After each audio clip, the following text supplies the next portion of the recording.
So I am looking at Nashville Nations, and this is the pipeline. The pipeline's basically the same, except for this column, which was just contacted, assigned. I've relabeled it to orientation.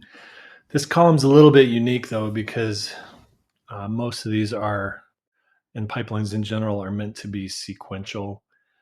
The orientation may not necessarily happen immediately. And it also was going to get kind of busy if I had like orientation booked, then orientation missed, no show, orientation completed. So the orientation column will show the different stages of orientation. It'll just be like, it'll have their name followed by a dash, kind of like this one says Hannah Siegel 7-day trial. It'd be like orientation dash booked or orientation dash missed or orientation dash completed. And it'll all show up in the one column. However, because pipelines are meant to progress forward, if they take one of these other actions, like purchase a trial or book a class, it's going to move them out of orientation into those stages. And by default, pipelines don't go backwards. So you might have orientation booked, and then they purchase their trial, and then they go back and complete the orientation, and then you won't see them there. But I thought it was still useful to have a pipeline to show those who haven't taken further action, because you want to focus on getting them on that orientation call.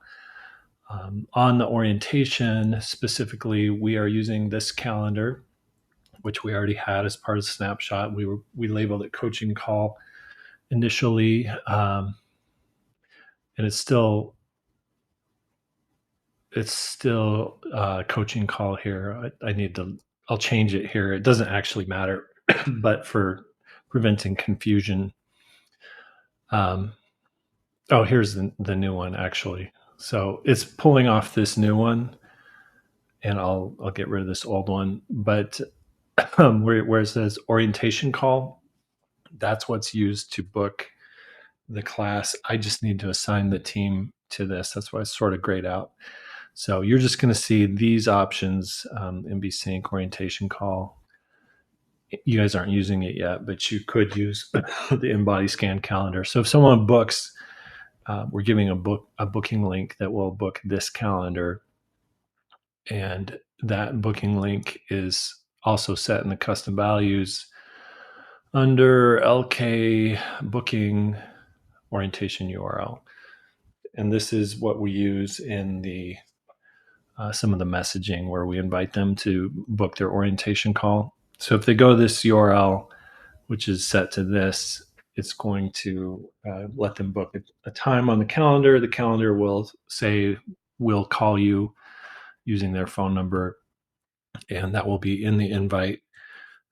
So that's how that works. When you complete the orientation call, you need to come back.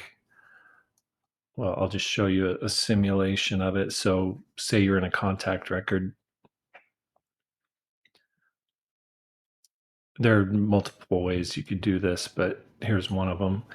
So you could click to add a workflow. I'm not going to actually finalize this, but you could say, start typing whatever, and then you want to say whatever the outcome is, not interested or not qualified. Or if you're going to follow up, I'll show you there's an extra step you should do prior to setting this, or complete. So you could choose one of these after the call, and it will put them in that pipeline if they're not already past it, and take the appropriate actions. If you do want to, if they have some concerns, they want a second call, or you need to follow up with them for whatever reason before they're ready to progress, that would be this state. And there's a special case here. You would go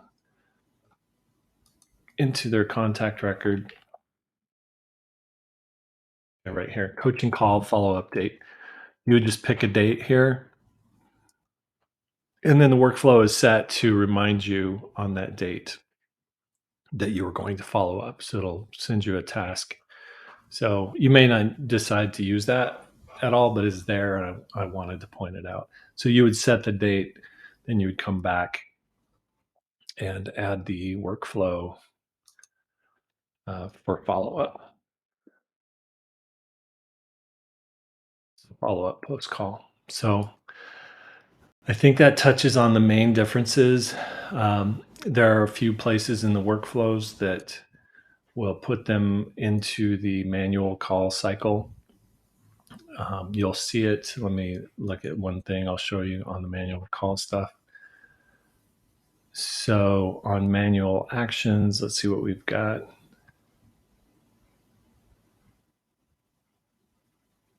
All right. So if you look, I don't know if this will have it yet, but the we're using a common workflow that's just going to put them in a manual call and then loop it so it goes every day.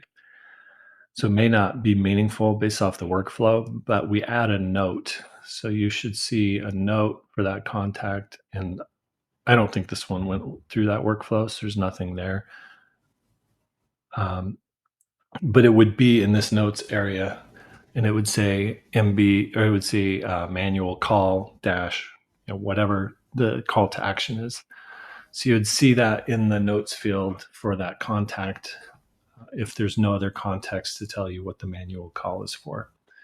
So hopefully that makes sense. But we can go over all of this on the call tomorrow. So hopefully some of you will be able to be there. Sorry to ramble so long, but I wanted to make sure you had some of the basic info since this new snapshot is live. Let me know what questions or concerns you have as this rolls forward. Thanks.